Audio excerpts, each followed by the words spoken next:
Hello everyone, in today's video, I'll be showing you how to change your mouse DPI on Windows. But before I do get into it, please don't forget to like and subscribe to the channel to help support the channel. But nonetheless, let's begin.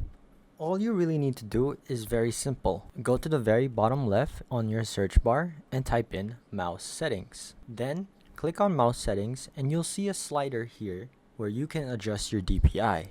To explain how the slider works, the left side of the slider means that your mouse will move slower and it will take more effort to move the mouse. In the right side of the mouse, it will mean that your mouse will move faster with very little effort. Now to simply change your DPI, you just want to drag the slider from left to right, depending on the speed that you'd like. In this case, I already have it set to 10 since that is my default DPI and it's based on my personal preference, but you can absolutely change it to whatever you like based on your own liking.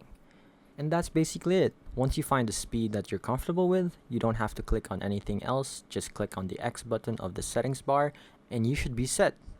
I hope this video was helpful and thank you so much for watching.